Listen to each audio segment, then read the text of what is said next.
వరంగల్లోని కోటలు చూడాలంటే ఆనాడు కాకతీయ రాజులు కట్టిన సామ్రాజ్యాన్ని చూడాలి.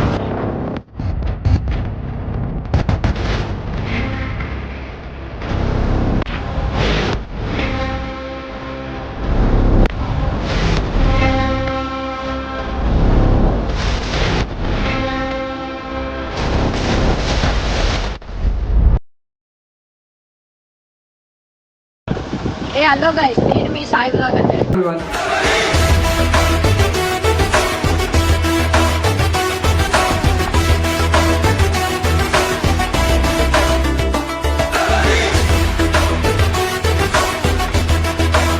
మోసిన వరంగల్లోని కోటల గురించి అయితే నేను చెప్పబోతున్నాను. వీడియోలోకి అయితే వెళ్దాం. వరంగల్లోని కోటలు చూడాలంటే ఆనాడు కాకతీయ రాజులు కట్టిన సామ్రాజ్యాన్ని చూడాలి. 1 కాదు, 2 కాదు, 3 కాదు, 7 సామ్రాజ్యాలు. మట్టి కోట, నీటి కోట, రాతి కోట, పుష్పకోట, కంచుకోట, ఇలాంటి 7 రకాల కోటలు కట్టి మన సామ్రాజ్యాన్ని నిలుపుకున్నారు కాకతీయ రాజులు. వీడియోలోకి వెళ్ళక ముందే చెప్తున్నాను, వీడియో అయితే చాలా ఇంట్రెస్టింగ్ గా ఉంటుంది. మన రాజ్యాలు, మన కోటలు అయితే అన్ని మీకు ఏర్పరుస్తాను. మీరైతే వీడియో అయితే నచ్చినట్టయితే లైక్ చేసి సబ్స్క్రైబ్ అయితే చేసుకోండి. ఫ్రెండ్స్, కాకతీయ రాజుల యొక్క పరంపర గురించి మాట్లాడుకున్నట్లయితే కాకతీయ రాజులు వచ్చేసి అంతకుముందు పరిపాలన చేసినటువంటి రాష్ట్రకూటులకు అలాగే చాళుక్యులకు సామంతులుగా పనిచేసేవారు. క్రీస్తు శకం 1158వ సంవత్సరం వరకు కూడా ఈ కాకతీయ రాజులందరూ ఇతర రాజు సామంతులుగా పనిచేస్తూ ఉండేవారట. 1158వ సంవత్సరం తర్వాత రుద్రదేవుడు అనే కాకతీయ రాజు తనను స్వతంత్ర పాలకుడిగా ప్రకటించుకొని రాజ్యాధికారం అనేది మొదలు పెట్టినాడట. అంటే కాకతీయ రాజ్యం అనేది మొదలు పెట్టినాడట. రుద్రదేవుని తర్వాత మహాదేవరాజు తర్వాత గణపతి దేవుడు కాకతీయ సామ్రాజ్యానికి రాజులయ్యారు. మొదట్లో కాకతీయ సామ్రాజ్యానికి రాజధాని అనేది హనుమకొండలో ఉండేదట. ఆ తర్వాత హనుమకొండ నుండి వరంగల్ కైతే మార్చినారు. ఇక గణపతి దేవుని తర్వాత కాకతీయ సామ్రాజ్య పరిపాలన అనేది రాణి రుద్రమాదేవి తీసుకుంది. గణపతి దేవునికి కొడుకులు లేకపోవడంతో తన కుమార్తె అయిన రాణి రుద్రమాదేవిని ఒక కొడుకులాగా పెంచి అన్ని యుద్ధ విద్యలు నేర్పించి యుక్త వయసు రాగానే గణపతి దేవుడు రాణి రుద్రమాదేవికి రాజ్యాన్ని అప్పగించినారట. ఇక రాణి రుద్రమాదేవి తర్వాత రాణి రుద్రమాదేవికి కూడా కొడుకులు లేకపోవడంతో తన 3 కుమార్తెలలో ఒక కుమార్తె కొడుకైన ప్రతాపరుద్రుణ్ణి దత్తత తీసుకుని రాణి రుద్రమాదేవి తన మనవడైన ప్రతాపరుద్రునికి రాజ్య పరిపాలన అప్పగించిందట. ఇక ప్రతాపరుద్రుని కాలంలో ఢిల్లీ సుల్తానుల యొక్క దాడిలో రాజ్యం అనేది క్షీణించిపోయింది. అసలు ఏ విధంగా ప్రతాపరుద్రుడు ఢిల్లీ సుల్తానులకు లొంగిపోయాడు, ఏం జరిగిందన్న దాని గురించి వీడియోలో అయితే మాట్లాడుకుందాము. ఇక్కడ చూస్తున్నట్టయితే ఇదైతే వరంగల్ కోటకు వెళ్ళే మార్గము. ఇలా ఈ ద్వారం చూస్తున్నట్టయితే తెలుస్తుంది, రాజుల కాలము తర్వాత గ్రామస్తులు అయితే ఈ మార్గాన్ని అయితే ఏర్పరచుకున్నారు. గ్రామ ప్రజలు చూస్తున్నట్టయితే తెలుస్తుంది మట్టి కోట ఆనవాళ్ళు. ఈ మార్గాన్ని చూస్తుంటే అక్కడక్కడ స్పష్టంగా గమనిస్తుంటే తెలుస్తుంది ఇదే మట్టి కోట ఆనవాళ్ళు. ఈ చెట్లన్నీ పెరగడం వలన మట్టి కోట ఆనవాళ్ళు అయితే చెరిగిపోతున్నాయి. మట్టి కోట ఆనవాళ్ళు ఇంకా సులువుగా తెలుసుకోవడానికి మేమైతే ద్వారం నుంచి ఇంకా కొంచెం ముందుకు వచ్చి ఇక్కడైతే మీకోసం అయితే చూపించడానికి వెళ్తాం. ఇక్కడ మీరు గమనించినట్టయితే రాజ్యంలోకి ఎంటర్ అవ్వాలంటే మొదటి చెక్ పోస్ట్ ఇదే. ఎవరు రావాలన్నా ఈ చెక్ పోస్ట్ దాటినాకే రాజ్యంలోకి రావాలి. దాదాపు 20 అడుగుల ఎత్తుతో అతి పటిష్టంగా అయితే నిర్మించినారు. ఇది చూస్తున్నట్టయితే భూగర్భ గుడి. ఇది మొదటి గుడి. ఇట్లాంటివి ఇంకా 8 ఉంటాయి. అలాగే మట్టి కోట నుంచి కొంచెం ముందుగా వెళ్తుంటే రాతి కోట కూడా 2 భాగాలుగా విభజించబడి మధ్యలో నుంచి రోడ్డు అయితే వెళ్తూ ఉంటుంది. రాజుల కాలాల తర్వాత ప్రజలు తమ అవసరాల కోసం రోడ్డు వేసుకున్నదైతే క్లియర్. రాజ్యం చుట్టూన ఈ రాతికోట వలయాకారంలో విస్తరించి ఉంటుంది. అక్కడక్కడ బురుజులు కూడా ఉంటాయి, అంటే సైనికుల స్థావరాలు. ముందుగా మొదటి ద్వారంకి అయితే వెళ్ళి చూద్దాం మనం ఎలా ఉంటుందో.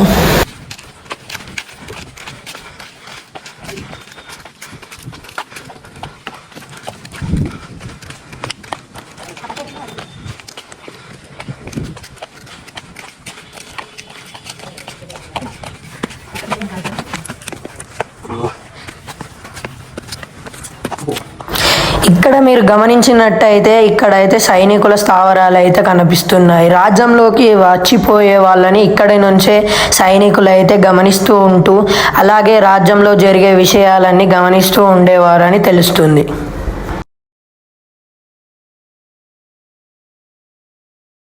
ఇక్కడ మీరు గమనించినట్టయితే మట్టి కోట దాటిన తర్వాత మనమైతే రాతి కోటలోకి వెళ్ళాలంటే చూస్తున్నట్టయితే ఇక్కడ ఒక చెక్ పోస్ట్, దీన్ని దాటాక ఇక్కడ ఒక చెక్ పోస్ట్ ఉంటుంది. ఈ చెక్ పోస్ట్ దాటి లోపలికి వెళ్తే అక్కడ బయట చెక్ పోస్ట్ నుండి రాజ్యంలోకి అయితే వెళ్ళేవారు. అప్పట్లో మట్టి కోట దాటాక రాతి కోట దాటడం అంటే ఒక పెద్ద సవాలే శత్రువులకి. వాళ్ళైతే మట్టి కోట దాటి రాతి కోట దాటి వచ్చారా, వాళ్ళైతే రాజ్యంలోకి వెళ్ళిపోయినట్టే అప్పట్లో అనుకునేవారు. రాతి కోట ఎంత బలమైనదో మీకు ఇప్పటికే తెలిసి ఉంటుంది. అప్పటి కాలంలో 72 బురుజులు అనేవి ఉండేవి, కానీ ఇప్పుడైతే మనకైతే 45 బురుజులు అయితే కనిపిస్తున్నాయి. ఇదైతే ఇంకొక బురుజు. అప్పట్లో ఎలా చేసుకున్నారో చూడండి. ఇక్కడ నుంచి చూస్తే రాజ్యంలో జరిగే విషయాలు, రాకపోకలు, ఏదైనా గొడవైనా కనబడుతుంది. ఈ బురుజు నుంచి ఆ బురుజుకి కనబడేలా రాజ్యంలో అయితే బురుజులు ఏర్పరచుకోవడం అయితే తెలుస్తుంది రాణి రుద్రమాదేవి గారి పాలనలో. ఇప్పుడైతే మనమైతే రాతికోట ముందు భాగానికి రావడం జరిగింది. ఇక్కడ చూస్తున్నట్టయితే ఆనాడు కాకతీయ రాజులు అయితే రాజ్య రక్షణ కోసం ఆ నీటి ప్రవాహంలో ముసలని వదిలేవారని తెలుస్తుంది ఇక్కడ ప్రజలను కనుక్కోగా. ప్రజలంతా ఒక చెరువు లాగైతే వాడుకుంటూ ఉన్నారు. ఫ్రెండ్స్, ఇప్పటి వరకు అయితే మొత్తం 7 కోటలలో మిగిలి ఉన్న, అంటే ఇప్పటికీ స్పష్టంగా కళ్ళకు కనిపిస్తున్నటువంటి కోటలు 3 మాత్రమే. అవి ఏంటంటే మట్టి కోట, రాతి కోట, నీటి కోట అనేది. ఇప్పటి వరకు అయితే ఆ 3 కోటలను అయితే చూసినాము. ఇక మనం రాతి కోటకు ఉన్నటువంటి ద్వారాలను అయితే చూద్దాము. ఇప్పటి వరకు ఒక ద్వారాన్ని అయితే చూసాము రాజ్యంలోకి రావడానికి. ఇక ఇప్పుడు రాతి కోటలో ఉన్నటువంటి మిగతా 3 ద్వారాల గురించి అయితే చూసి ఆ తర్వాత మిగతా విషయాలైతే మాట్లాడుకుందాం.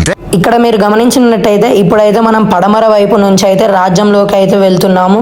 ముందుగానే మనం దక్షిణం నుంచి రాజ్యంలోకి వచ్చాము. ఇప్పుడైతే పడమర నుంచి వెళ్తున్నాము. ఇక్కడ మీరు గమనించినట్టయితే ప్రతి ద్వారంలో అయితే 3 చెక్ పోస్టులు అయితే పెట్టడం అయితే తెలుస్తుంది. ఇప్పుడు మీకు అర్థమై ఉంటుంది ఆనాడు కాకతీయులు ఎంత పకడ్బందీగా రాతికోటను నిర్మించారో.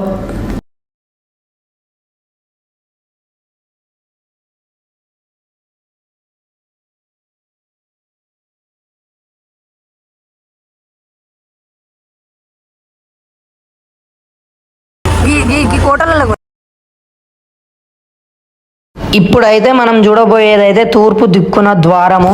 ఇక్కడ మీరు గమనించినట్టయితే అన్ని గ్రామాలైతే ఇల్లులైతే కట్టుకొని ఉన్నారు తూర్పు దిక్కున.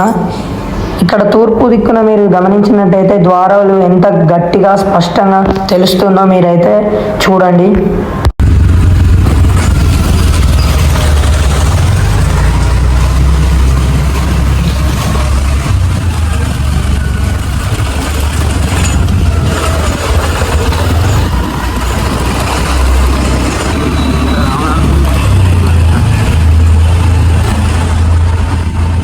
గోడలకాడు మొత్తం చెరువే అంటే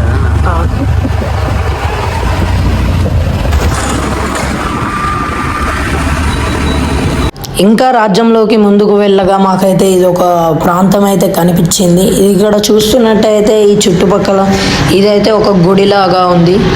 అప్పటి రాజులు పూజించేవారని నాకు అనిపిస్తుంది. ఇప్పుడైతే మనం రాజ్యం లోపలికి అయితే వచ్చాము. ఇక్కడైతే మనకైతే ఏకశిల కొండ అయితే కనిపిస్తుంది. పదండి మనం పైకి వెళ్ళి అయితే చూద్దాం. అది అతిపెద్ద గుట్టను ఏకశిల గుట్ట అని పిలుస్తూ ఉంటారు. అంతేకాకుండా ఒంటికొండ అని పిలుస్తూ ఉంటారు. ఈ గుట్ట వల్లనే వరంగల్ నగరానికి ఏకశిల నగరం అని, అలాగే ఒంటికొండ కాస్త ఓరుగల్లు కాస్త వరంగల్లుగా మారిపోయిందని చెబుతూ ఉంటారు. గుట్ట మీదకి ఎక్కి చూసినట్లయితే ఆనాడు కాకతీయ రాజు నిర్మించినటువంటి కాకతీయ సామ్రాజ్యం మొత్తం కనిపిస్తూ ఉంటుంది. ప్రస్తుతం అయితే ఏకశిల గుట్ట మీద ఆనాడు కాకతీయ రాజు నిర్మించినటువంటి శివాలయం, అలాగే సైనికుల కోసం నిర్మించినటువంటి బుర్జు అయితే ఉన్నాయి. ఇక్కడ ఉన్నటువంటి బుర్జు మీదకి ఎక్కి చూసినట్లయితే ఆనాడు కాకతీయ రాజు నిర్మించిన రాజ్యం అనేది స్పష్టంగా కనిపిస్తూ ఉంటుంది. అలాగే ఏకశిల గుట్ట మీద నుండి ఇంకో వైపు చూసినట్లయితే ఆనాడు తవ్వించినటువంటి గుండు చెరువు అనేది స్పష్టంగా కనిపిస్తూ ఉంటుంది. రెండో అంశం ఏంటంటే స్వయంభూ శంభులింగేశ్వర స్వామి వారి యొక్క దేవాలయము. ఫ్రెండ్స్, ఈ ఆలయంలో వెలిసినటువంటి పరమశివుడు స్వయంభూ లింగంగా ఈ ప్రాంతంలోనే ఉద్భవించినాడు. ఈ ఆలయాన్ని గణపతి దేవుడైతే నిర్మించినాడట. ఫ్రెండ్స్, ఈ ఆలయంలో ఉన్నటువంటి శివలింగానికి ఆ రోజుల్లో కాకతీయుల పరిపాలన కాలంలో ఒక ప్రత్యేకత ఉండేదట. స్వామివారు ఉద్భవించిన సమయం నుండే ఈ కాకతీయుల పాలన అంతమయ్యే వరకు కూడా మీ శివలింగానికి ఇనుము తాకిచ్చినట్లయితే బంగారం మయమయ్యేదట. ఆ విధంగా ఆనాడు కాకతీయుల పరిపాలన కాలంలో స్వయంభూ శంభులింగేశ్వర స్వామి వారి యొక్క ఆలయానికి ఒక ప్రత్యేకమైన చరిత్ర అయితే ఉంది. ఇక శంభులింగేశ్వర స్వామి ఆలయం తర్వాత ప్రధాన అంశం ఏంటంటే ఇక్కడ కాకతీయుల యొక్క తోరణాలు. ఈ తోరణాల మధ్యలో అతిపెద్దగా త్రికుటాలయాన్ని అయితే ఆనాడు కాకతీయ రాజులు అయితే నిర్మించినారట. కాకపోతే ఈ ప్రాంతంలోనే కాకతీయులు నివాసం ఉండేవారని కూడా చెబుతూ ఉంటారు. ఇప్పటికీ ఎవరు కూడా కాకతీయులు నివాసం ఉన్నటువంటి ప్రాంతాలను అయితే కనుగొనలేకపోయారు. అయితే చూడొచ్చు మనం 4 దిక్కుల్లో 4 అతిపెద్ద కాకతీయ తోరణాలను.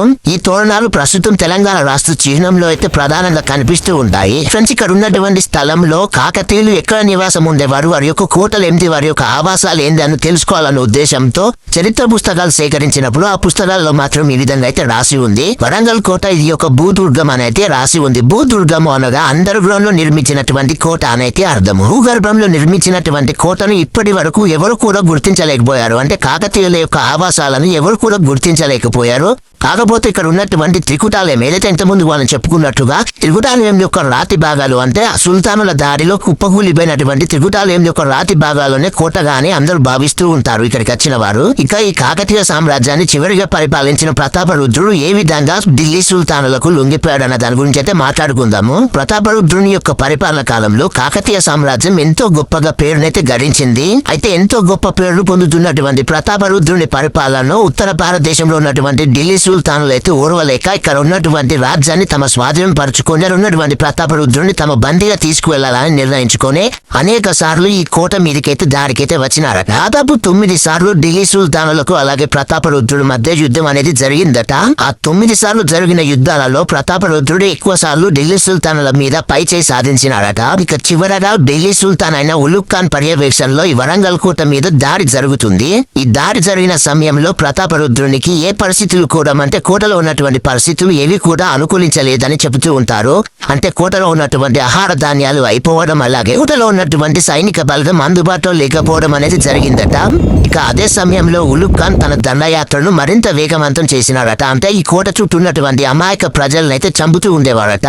దాంతో ఎంతో గొప్ప యోధుడిగా చరిత్రలో తనకంటూ ఒక పేరును సంపాదించుకున్న ప్రతాపరుద్రుడు ఏమీ చేయలేక అమాయక ప్రజల ప్రాణాలు తీస్తుంటే ఆ ఉలుగ్ ఖాన్కు లొంగిపోయినారట. ఇక ఢిల్లీ సుల్తానుల సైన్యం ప్రతాపరుద్రుడిని బందీగా పట్టుకొని ఢిల్లీకి తీసుకువెళ్తూ ఉండగా దారి మధ్యలో నర్మదా నదిలో దూకి ప్రతాపరుద్రుడు ఆత్మహత్య చేసుకున్నాడట.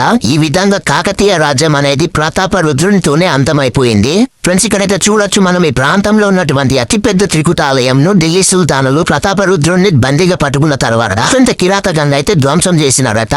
దాని యొక్క అవశేషాలు అనేటివి ఇప్పటికీ మనకైతే స్పష్టంగా కనిపిస్తూ ఉన్నాయి.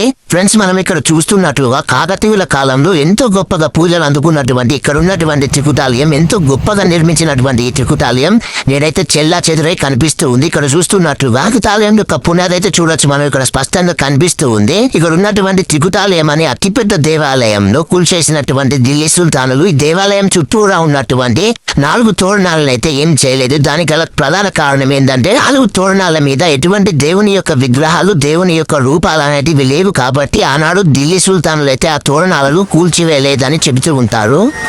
వరంగల్ ఖుష్మహల్ తుగ్లక్ పాలనలో నిర్మించబడిన ఒక చారిత్రక కట్టడం. దీనికి ఆనంద భవనం అనే పేరు రావడానికి కారణం ఒకప్పుడు ఇది రాచవారి కోసం ఆహ్లాదకరమైన వాతావరణాన్ని అందించింది. ఇందులో స్వయంభూ దేవాలయ శిథిల శిల్పాలను, తోరణాలను భద్రపరిచారు మరియు మహల్ మధ్యలో అందమైన నీటి కుండం ఉంది. అయితే నచ్చినట్టయితే లైక్ చేసి సబ్స్క్రైబ్ అయితే చేసుకోండి. ఇక చూసుకున్నట్టయితే ఇంతే ఫ్రెండ్స్, నాకు తెలిసిన చరిత్ర, నేను తెలుసుకున్న చరిత్ర అయితే ఇంతే. నేను ఏదైనా తప్పుగా మాట్లాడుంటే క్షమించండి. జై హింద్.